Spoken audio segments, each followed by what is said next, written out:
Everybody listen to We're Not Wizards, because we are the best, and we're not wizards, no matter what anybody says. Goodbye.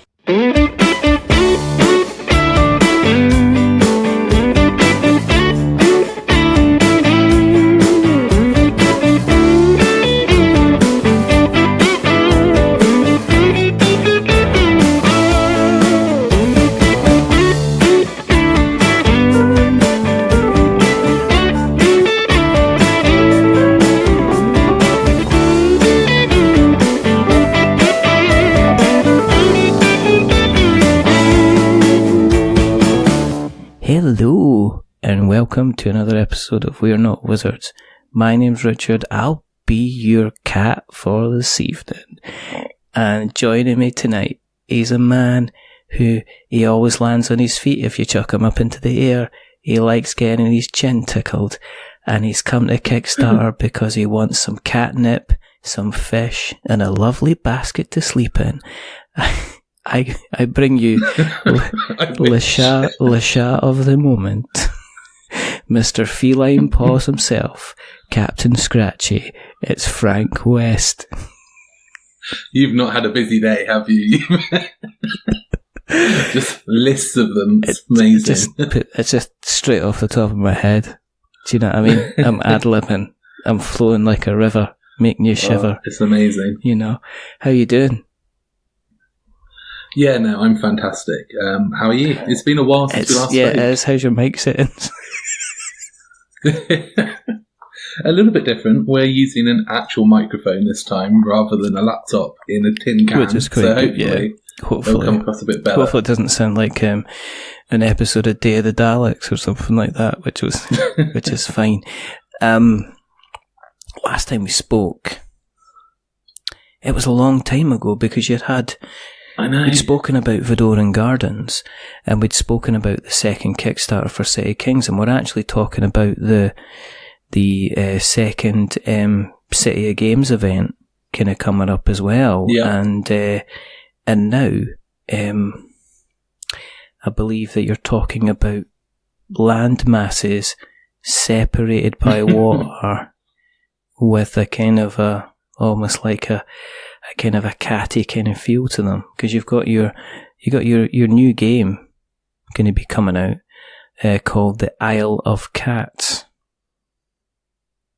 Yeah, and me with tradition, I've kept the le and I've kept the of, but this time I've changed two words rather than just one. So I got rid of city this time. I know we've done City of Games and City of Games, but we've evolved that word, and obviously the last word has gone to cats. So it's quite a big move for me from the kind of previous trends.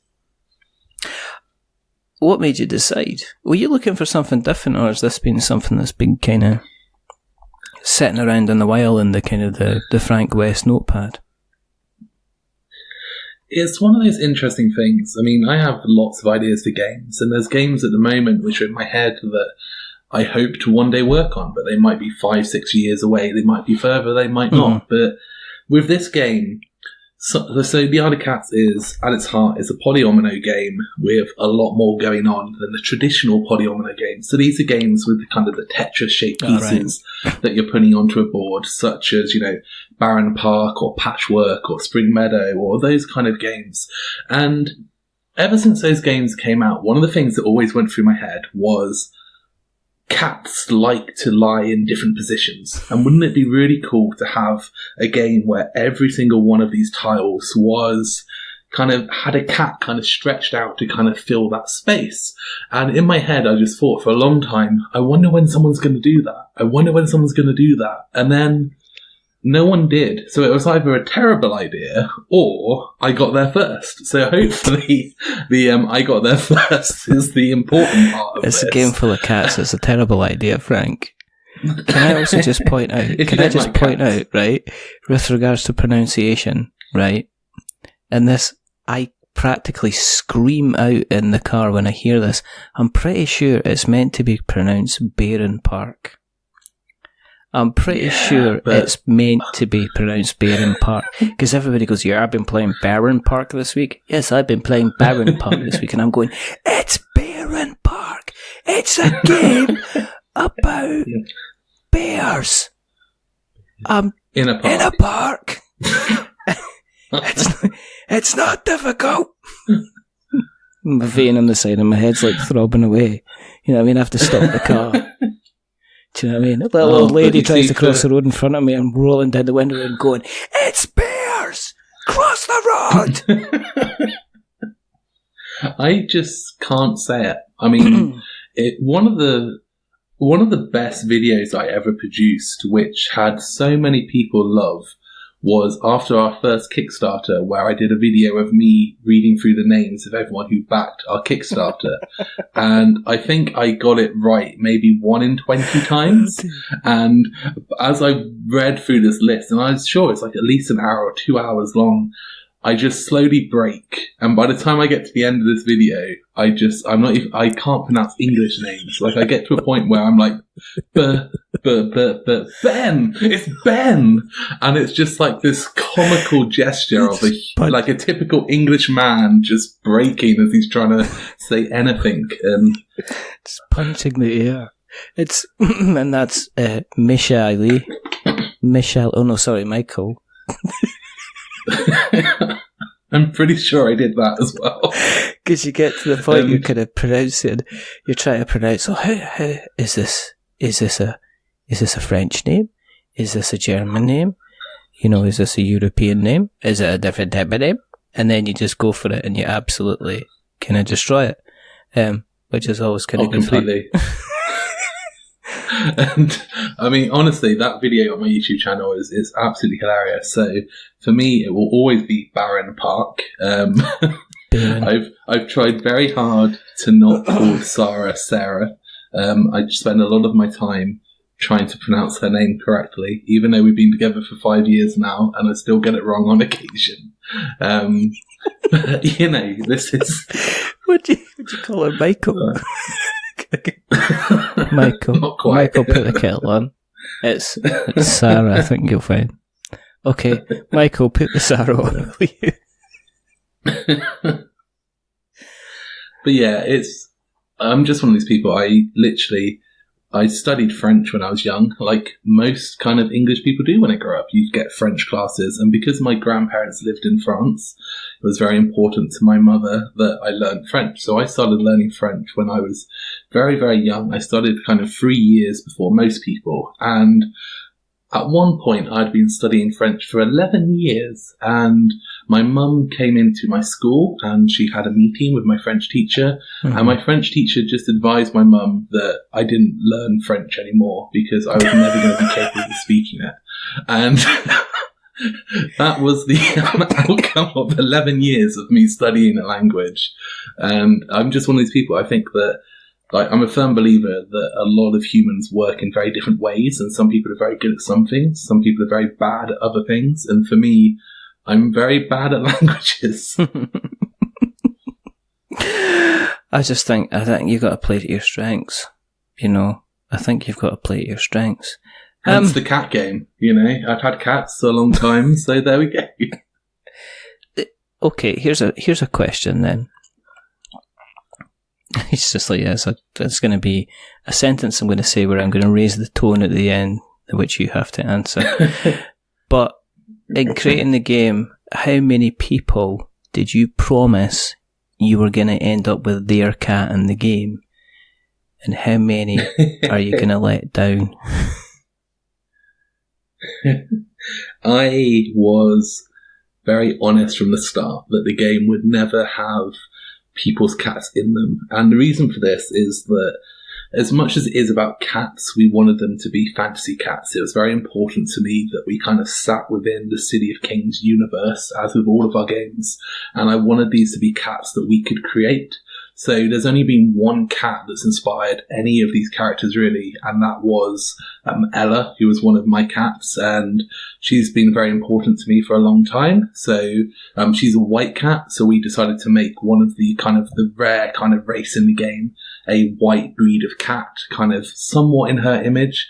But other than that, kind of every cat has just been designed for the purpose of filling the tile and also for kind of being the right view of that type of cat. So what's the story behind it? I mean, what's the actual... You're saying it's staying within the City of Kings universe, which sounds tenuous, Frank. Exactly. It sounds tenuous. Oh, no. It's tenuous, Frank. It's totally not. So this is... tenuous. We...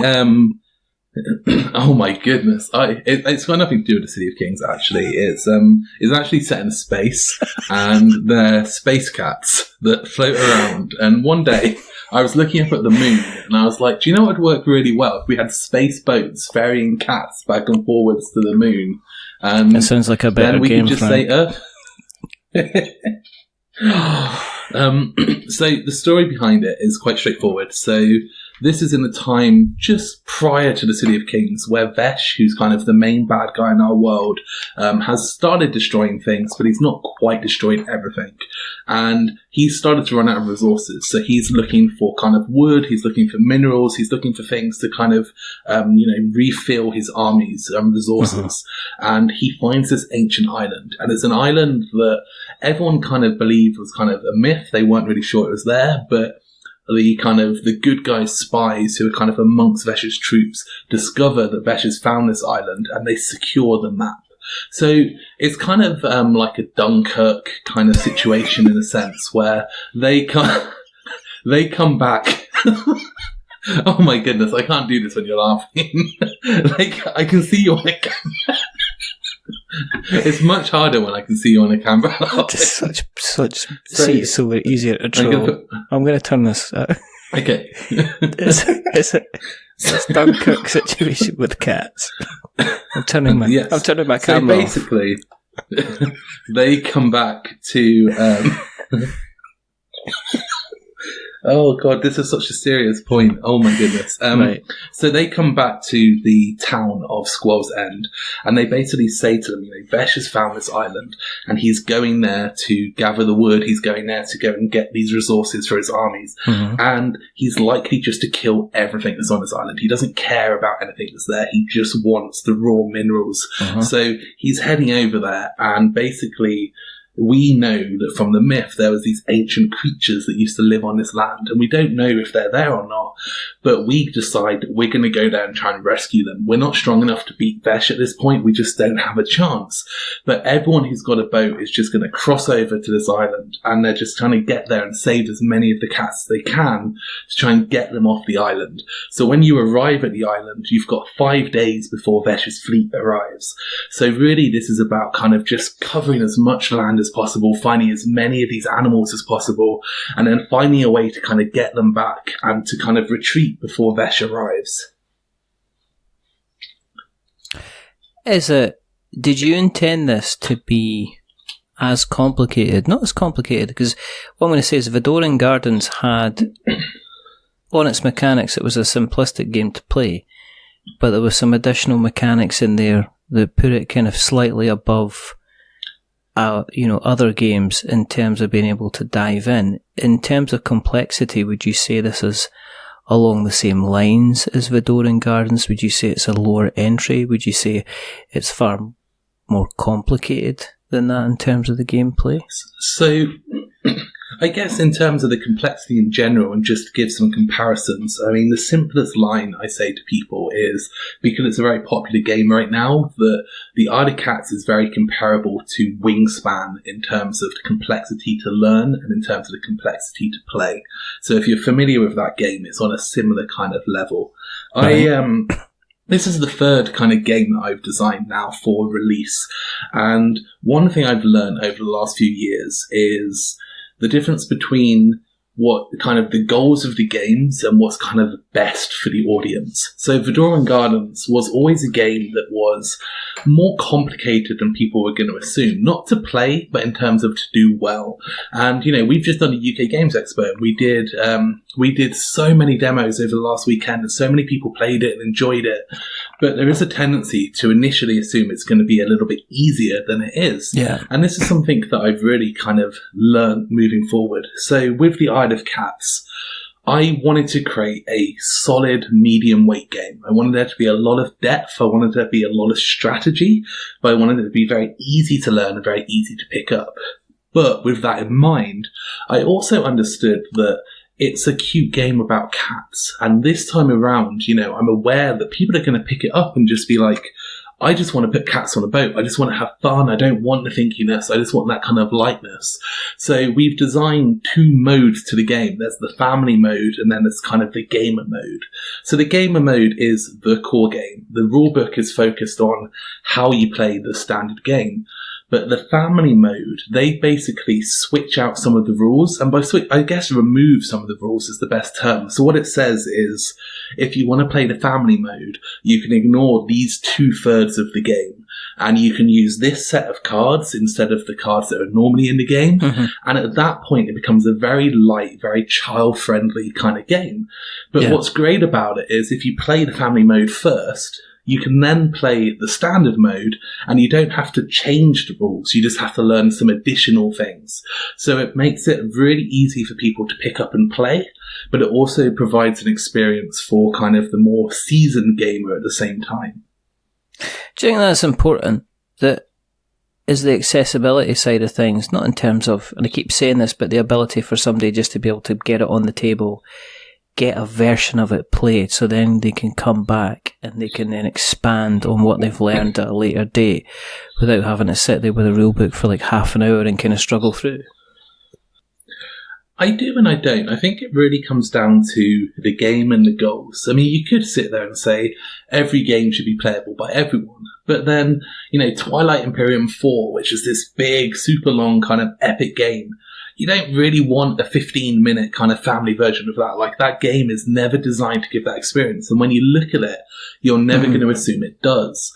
But with a game like The Isle of Cats, through its name, through its artwork, through the visuals, you look at it and you kind of think, oh, maybe this could be a very light and easy to play game, or maybe it's going to have more depth to it. But it's going to be more kind of attractive to the kind of the lesser experienced gamer. So in that instance, I think it's really important to either have clear messaging or kind of the rules that allow those people entry to the game as well. Okay. In terms of going, I mean, are you taking the Isle of Cats to Kickstarter again then? Yes, so the Kickstarter will be in a couple of weeks from the recording date. All right, cool. Okay.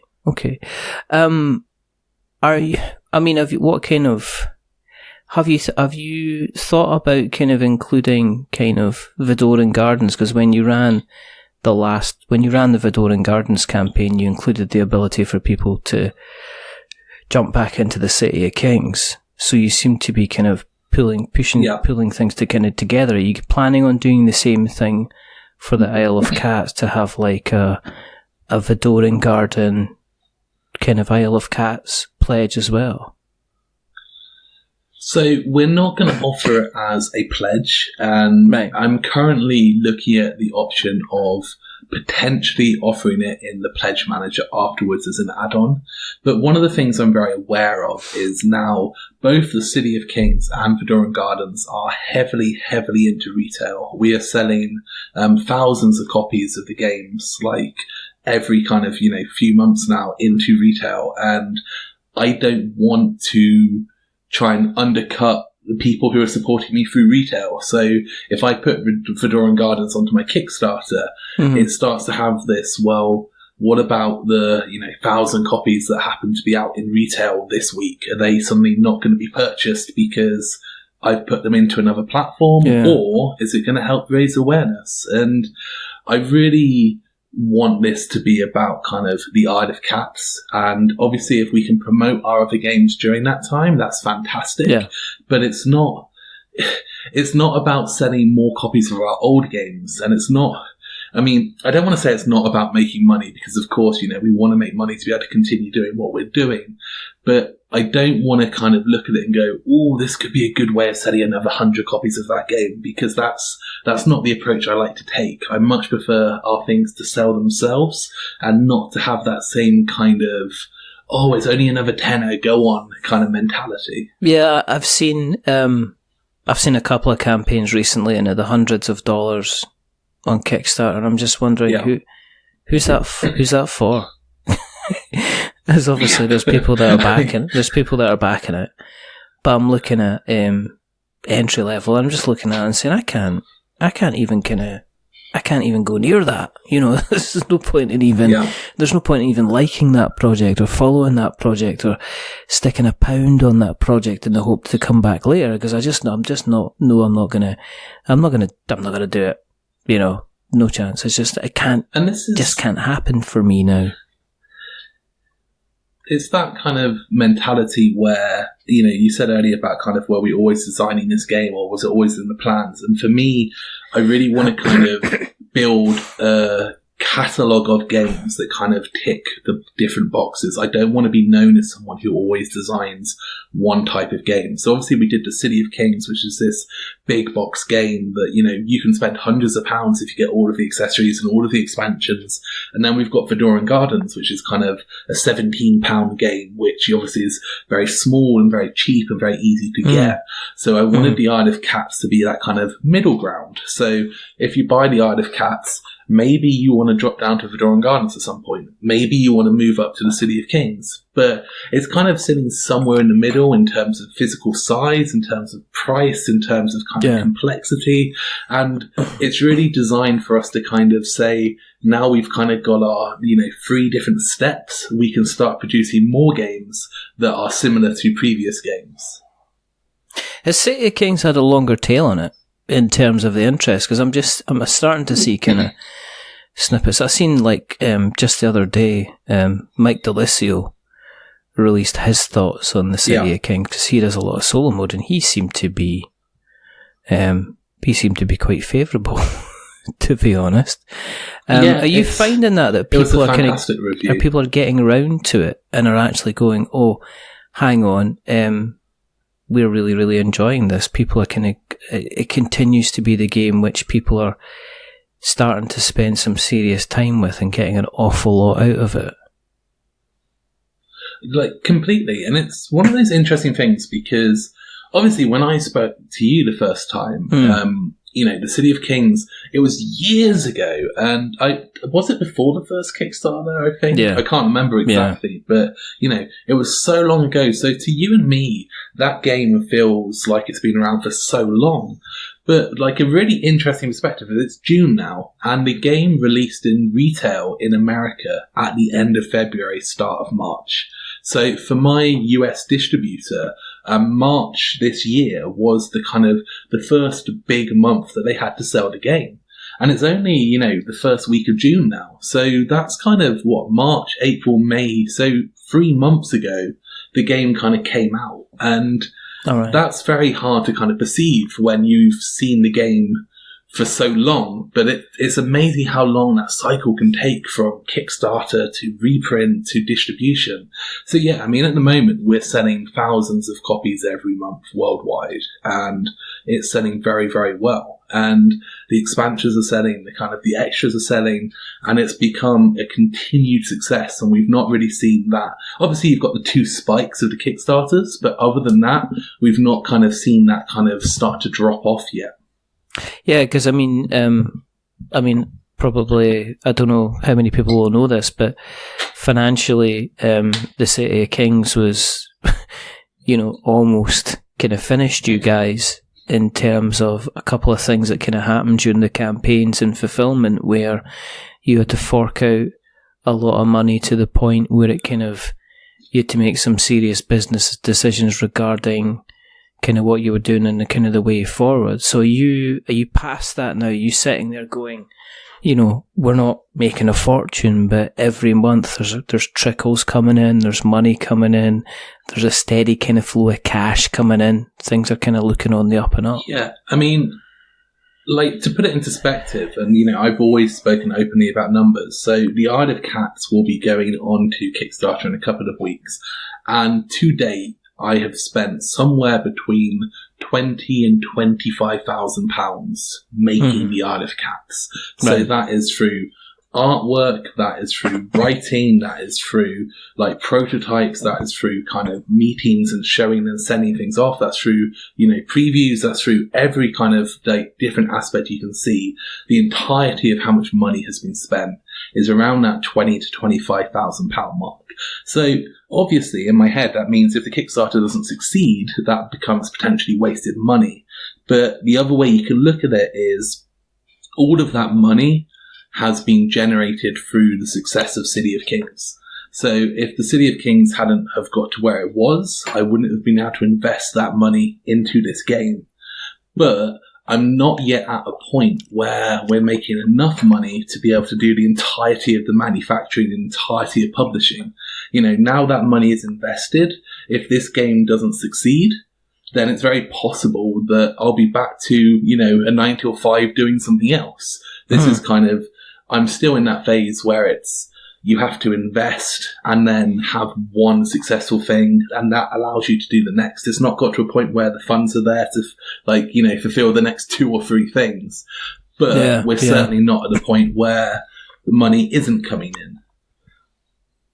Have you thought about doing what Cesar's doing at Alley Cat Games? Because I think he's just announced today, I think he's announced another game that he's going to be bringing to Kickstarter, which is nothing he's designed, but he seems to be almost like a Kickstarter kind of publishing house.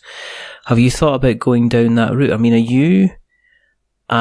you getting pitched to now? I mean, are you getting a couple of emails a week from, a game designer saying, look, I'll tell you what, I'm looking at this, and this is my idea for my game kind of thing? Are you starting to get kind of regular emails like that?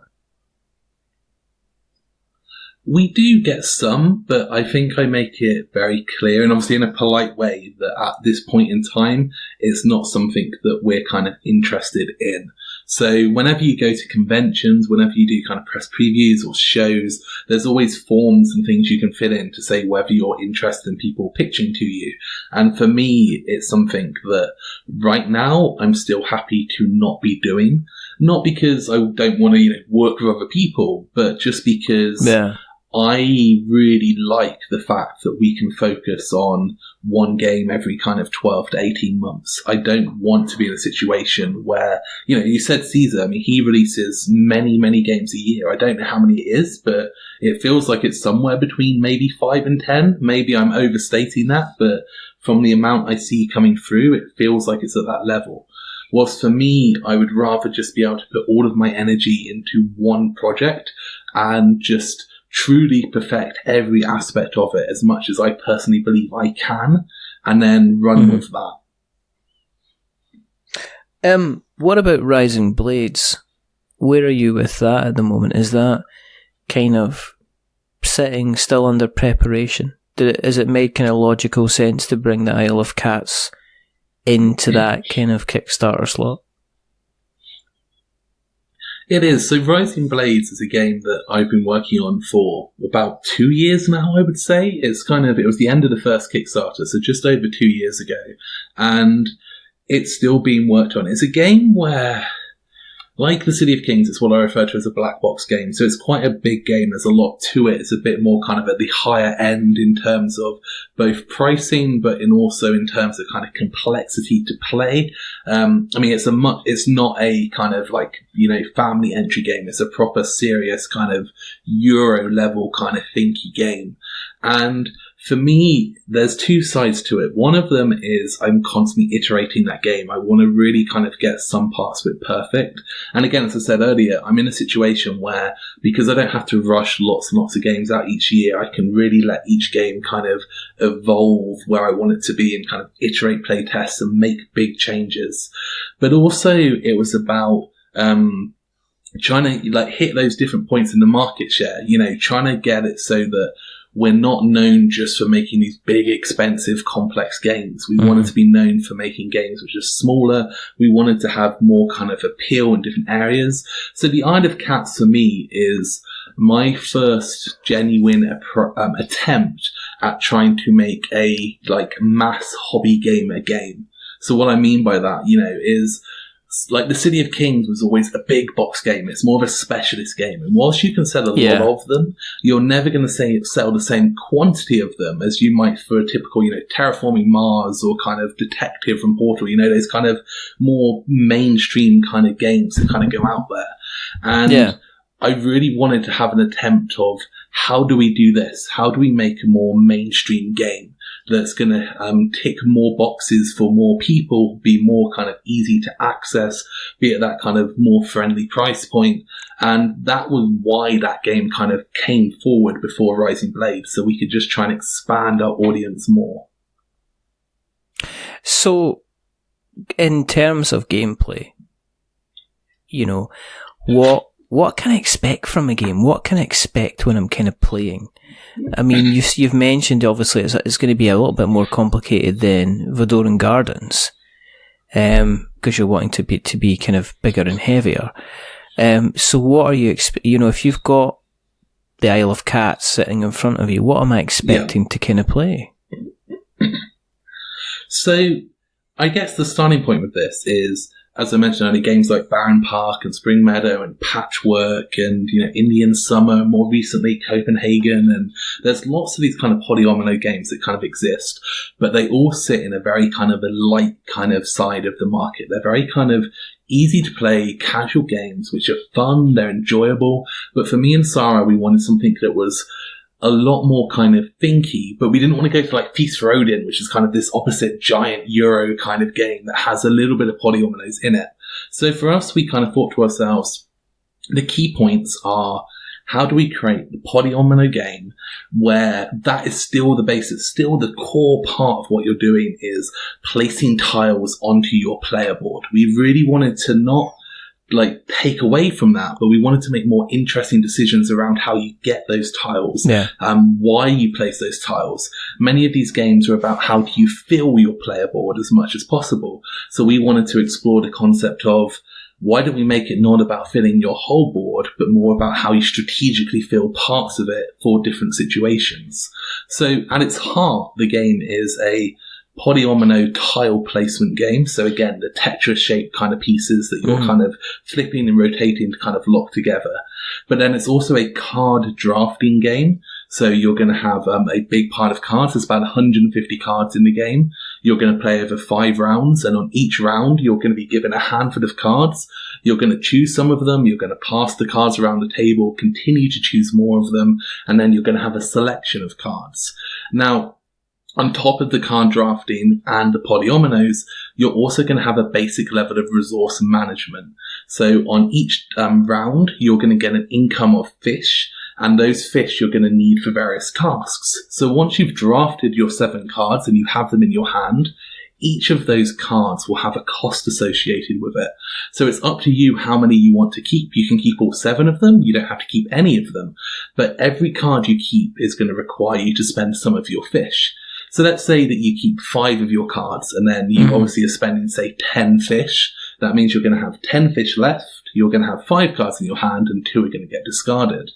You're then going to play through a series of kind of card placement steps. So you're going to have cards which give you personal goals. So these are the lesson cards. And these are the things that define how you personally are going to score points at the end of the game. So the more lesson cards you have, the more points you can get, but the harder they will be to achieve. So these might be things like have 5 red cats touching each other at the edge of your boat. Or have, 4 purple cats that are kind of on this side of your boat.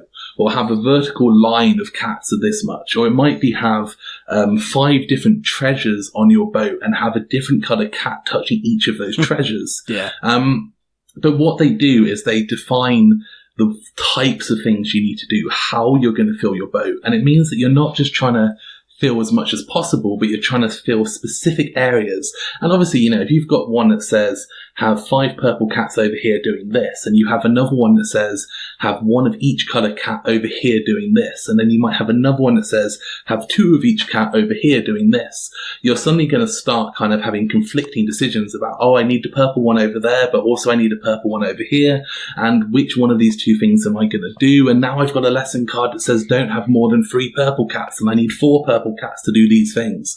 So they start to add to those decisions. And the lesson cards, they're fantastic in this game, and they're kind of modular. So what I mean by that is there's a whole bunch of them in the core deck, but they're also in groups, and you can take groups out and you can put other groups of lesson cards in. So you can have more advanced lesson cards, you can have simpler lesson cards, you can have multiplayer lesson cards where different people can score off the same cards, but they really define how you fill your boat. And then obviously from that, the other cards are going to allow you access to cats, and they're also going to allow you access to treasures. Treasures are just small things you can put on your boat to kind of fill gaps. But the rescuing the cats is where the second level of interest comes in, because you need several things to rescue a cat. You need a basket card. So some of the cards you draft will be baskets or parts of baskets that you can join together to make baskets. And every time you rescue a cat from the kind of the pool of cats on the table, you have to have a basket card to play. So if you don't have a basket card, you're going to get 0 cats. But when you rescue a cat, depending on where you get it from, and there's 2 sections to the kind of the board, there's the left side and the right side, they're going to have different costs. So the ones on the left-hand side are going to require you to spend 3 fish to rescue them, and the ones on the right-hand side are going to require you to spend 5 fish to rescue them. So not only do you need the basket cards to get cats, but then you're also going to have to give them fish. Which means if you spend too much fish on the cards that you keep at the start of the game, you're not going to have any fish left to rescue cats.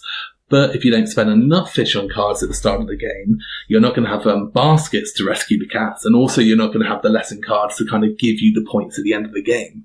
So there's this kind of balance between where do I spend my fish? Do I spend them on cards? Do I spend them on cats?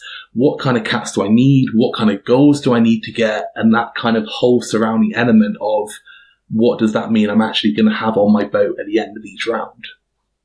So, pretty much, are you suggesting that you're answering the question about whether or not it's difficult or easy to herd cats?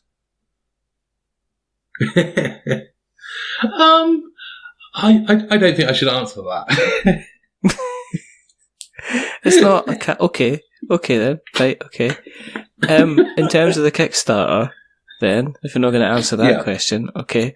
Have you got yourself a cat costume for doing the videos for the various live streams and stuff like that? I have not. You're doing, Frank, and if you haven't got one, why haven't you got one, Mr. West?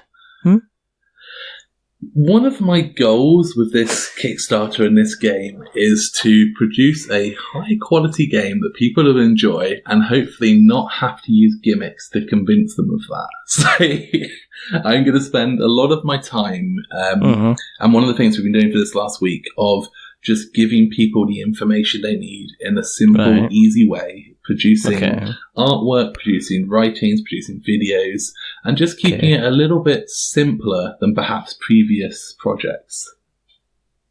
That's not a direct no to the cat costume question then? Is it?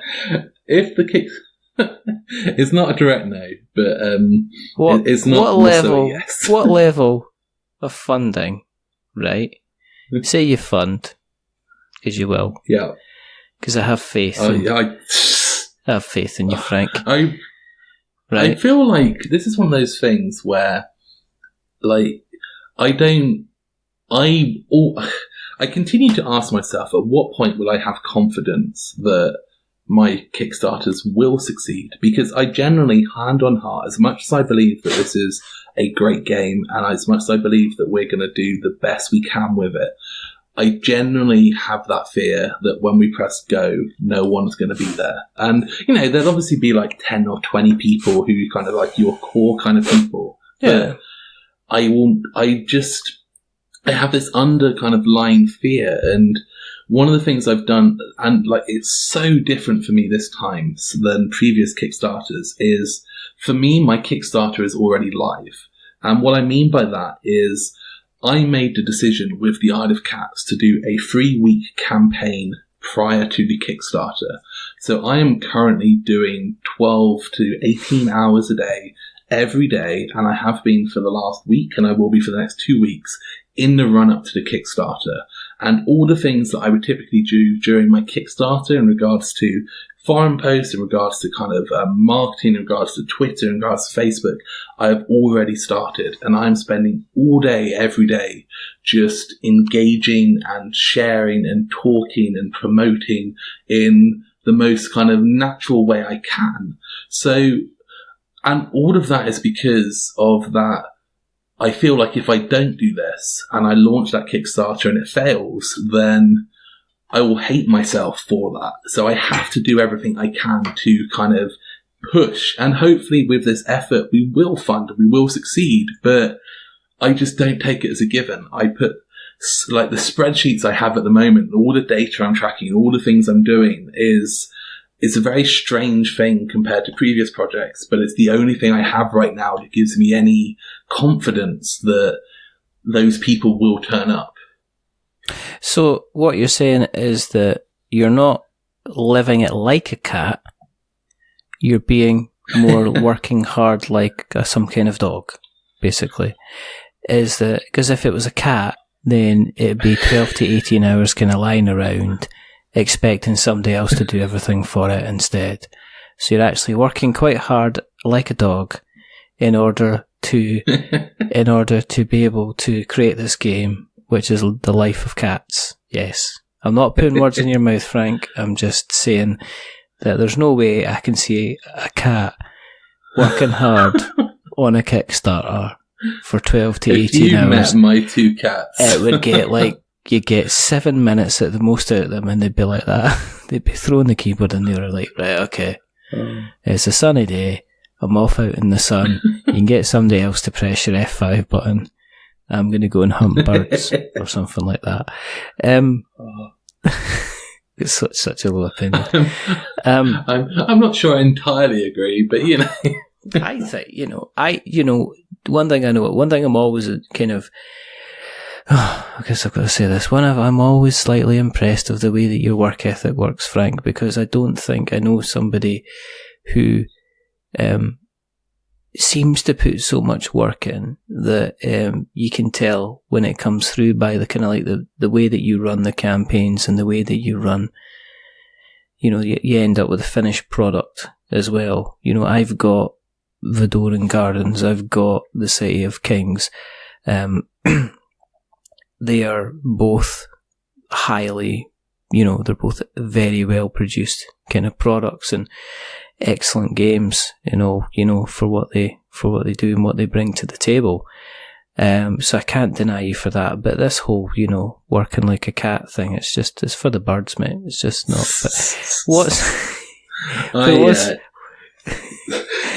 What's the price of entry going to be? You don't get to answer and come back with a rebuke. What's the price of entry going to be? You've mentioned it's going to be middle tier. So how much are we expecting here to fork out, I guess? See, I don't know if I can tell you that yet, because this is going to be going live before the Kickstarter, and I'm not planning to put the prices out before the Kickstarter goes live. So that I could answer with it's going to be in between Vidoran Gardens and City of Kings, but obviously that's kind of like saying it's somewhere between a mouse and a blue whale. So it's kind of in that middle ground. But what I would say is it if you go 43? to your local board game... Is it 43? If you go to your local board game store and you pick up a game like Wingspan or like Terraforming Mars or like Detective or something along those kind of lines, that kind of size box, then it's going to be a very comparable price to that. And the other thing I would say is that my ambition with this game, as I said earlier, is to really try and get it into mass market hobby kind of area. So my intention with the Kickstarter is to fund the manufacturing and production, and because of that, this Kickstarter is going to be, it's for what you're going to get, it's going to be a lot cheaper than if you go to buy it in retail afterwards. I have heavily discounted a lot of the elements, and to a point where we've actually talked about the fact that even if the Kickstarter succeeds, we're probably not going to make profit off this, just because we want to make the Kickstarter as attractive as possible and to then help get that kind of retail ball rolling with it. But you're not setting a low funding goal, though. You're just basically saying, well, if we actually needed to put this out there at a reasonable price, it would be a lot more than what people are going to be pledging for, basically, yeah? Yeah, so I mean, a good example of that is I'm going to be doing something which everyone's told me not to do, and that's kind of my middle name. Don't do what we're telling you. So, and if you've seen many Kickstarters these days, you'll see that the stretch goals are, we start with a wooden cube or a token, and the first stretch goal is now it's going to be like a custom cut out meeple, and then the next stretch goal is there's going to be some artwork on it, and then the next stretch goal is the next piece is going to be a custom cut out meeple, and so on. And it's kind of, you're slowly deluxifying everything up.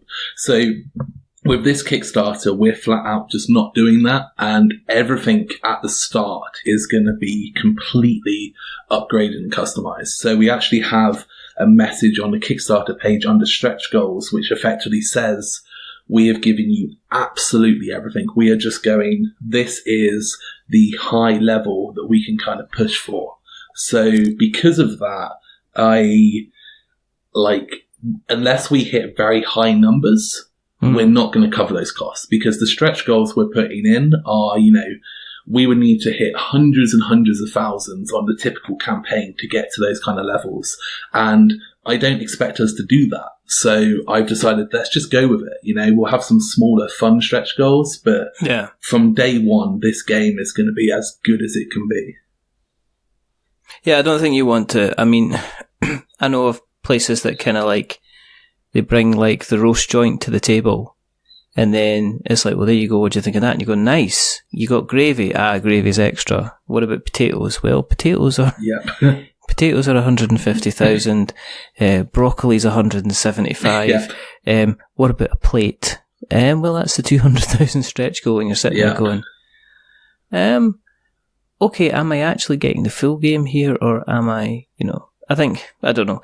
It depends. I see a lot of kind of carving off and things like that. And I think if you're looking at kind of video games, when it comes to them kind of selling DLC, a lot of them, they're either producing entirely different levels, which some people claim are carved off. But usually the core game itself is, you don't get, in video games, you don't get people saying, well, if we get through this, if you buy this amount, you'll get dynamic lighting, for instance, or we'll put the full animations in. We'll activate the left and right turn keys. Exactly. We'll put you'll be able to save your game. So you've got kind of. But that's it. So for us, we're keeping it very straightforward. We're having 2 tiers. The first tier is the game, and you get 2 boxes. You get the game, and then you get what I refer to as the Kickstarter pack. The Kickstarter pack will have a bunch of deluxe stuff in it by default, and then it will also have all of the stretch goals will go into that. So by default, tier 1 is game and all stretch goals and that extra stuff. Tier 2 is game, stretch goals, extra stuff, Kickstarter things, and then also the 5 and 6 player expansion. So should you want to be able to play with 5 and 6, then that's an optional extra thing. And the reason for that is because of how this game's designed, it's literally, apart from the box and the rulebook, 25% of the components per player. So if you want to have 5 and 6 players, you need to have 50% more components than if you had 4 players. So we have separated that into a second box, but that's it. So the 2 tiers are 1 to 4 player, and then 1 to 6 player, and there's no extra add-ons, there's no extra other bits and bobs, it's just nice and straightforward. So have you got a date for launch? It is the 25th of June at 4 p.m. UK time. So that is going to be, that's 12 o'clock US time, well, East Coast US time, and yeah, pretty much. Yeah, we generally launch at 8 a.m. and 11 a.m. as the kind of 2 of the US times, and then 4 p.m. UK time, because I feel that that gives us half of America is just getting up, half of America is just getting onto lunch. Obviously, England and Europe are kind of just finishing work, they're travelling home and they're kind of bored at work for that last half an hour. Australia is kind of a few hours from waking up, and obviously China is kind of late in the kind of evening. So I like that time because I feel like it means that you're the closest point to as many people as possible being awake and active. Cool. That's good. Is it this price? You keep showing me numbers. I've got, what you can't see is I've cracked open the box of Go-Nuts for Donuts that my microphone stand has been sitting on, and as Frank's been talking away, bless him and his little cotton socks, I've been throwing up different numbers, like to try and get him to kind of give me some acknowledgement as to what the price will be, and he's not. I thought you were like, oh, you've got 45 seconds before we need to finish or something. No. And then you put the number up, and I was like, hang on a second. I've got longer to talk. You want me to say more? It's like this camera allows you to do psychological warfare. It's absolutely fantastic. You know. Oh, there you go. Where can people find you on the internet webs, Frank? They can find me in many places. You can find me on Twitter, Facebook, and YouTube as City of Games HQ. And then you can find me on Board Game Geek, on the forums for City of Kings, Fedoran Gardens, or the Isle of Cats. I'm very active there. And on the 25th of June for the next 4 weeks, you can find me on Kickstarter, somewhere with pictures of cats. And remember, if Frank does fund, he's going to be wearing the best cat costume ever. He's just actually just given me a wink and a nod when I was suggesting that to him, so that's definitely going to happen. So definitely stay tuned for that part of the campaign, because if you're a cat lover like me, then it's definitely going to be something that you're going to want to keep your paws on. Yeah. That was perfect. Perfect. Didn't even do that, did we? Didn't even say perfect. Almost got perfect. If you want to keep an eye on what we're up to, there's a couple of ways that you can, keep an eye on what we're up to. You can find us on Twitter. You can find us on Facebook. You can find us on our website, which is we'renotwizards.com. You can find us on our blog, where you'll find kind of previews and reviews of games. A lot of them are put there by our wonderful writer Steve Gilvery, who does an awful lot of writing for us, and he's very good at what he does, so please check out his things. You can send us an email if you want to email us in general. Send an email to magic@we'renotwizards.com. If you want to email us specifically about our podcast, you can send us an email to podcast@we'renotwizards.com. I know it's new and shiny. If you want to if you want to find us on Instagram, we're there. If you want to find us on all these different podcast catchers, you can find us. All the ones I've got pod in them, all the ones I've got cast in them. Spotify, which has got neither of them, you can find us there. It's wonderful and fantastic. If you like what you've listened to tonight, then tell somebody else about it. That's how people find out we exist and how people continue to find us and listen to us. And if you like us even more, go to Apple Podcasts for now, apparently, because they're getting rid of that and they're turning it into an app. I have no idea what they're going to be doing. We shall see. But drop us a subscription. If you like what you've listened to, then give us a rating or a review. And as we say, what should they not give us, Frank? Probably a 6, I'd say. Yeah, don't give us a 6, Frank. Well, should they not give us, Frank? Not give you a 5 stars because you don't want it to go to your heads. No, 10, Frank. Oh, you want the 10s now? I thought it was 5 stars. No, don't give us. Because it makes us big-headed. Don't give us 1 star because it makes us cry. 10. Give us. I got the big-headed bit. Give us 5 stars. Because it's average, and we're just a little bit average. But but the person who's not been average is rather wonderful. They're rather fantastic. Is it this one? This is my last guess. No? That's the same guess as Is that the same as the last? What about this? What about that? Is it the same as that? I couldn't Is possibly that close? tell you. Is it that? This is like the worst type of charades I've ever done. It's like, oh, it's a film. Oh, anyway. It's a rather wonderful, they're rather fantastic Mr. Frank West, who's best. Thank you so much. He's like, if he was going to be a cat food, he'd be a tin of salmon, wouldn't he? You know? And dry. Just got that. There's only a couple more things to do. The first thing is to remember that we're many things, but we're not wizards. Are we wizards, Frank? We are not, but we might be cats. Speak for yourself. And the second thing is to say goodbye. So it's a goodbye from Frank. Say goodbye, Frank. Meow. Of course you were going to do that. I should have written that down in an envelope like a magician, and I could have opened it up at the same time and said, Frank's going to say meow. I wish I hadn't. I feel ashamed. You should. You absolutely should. And the second thing, and it's a goodbye from me, just crushingly disappointed as usual when I speak to this man. I have no idea why I had him on. It's probably because he paid. Remember, stay safe, roll sixes, make something awful, .fireside.fm, and check out The Isle of Cats when it comes out on the 25th of June at 4:00, Great British time, because it's going to be fantastic. Sounds really interested. I'm really, really intrigued.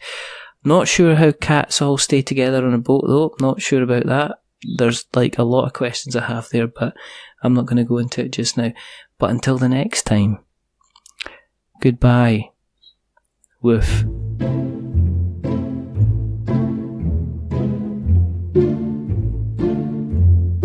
A wizard is never late.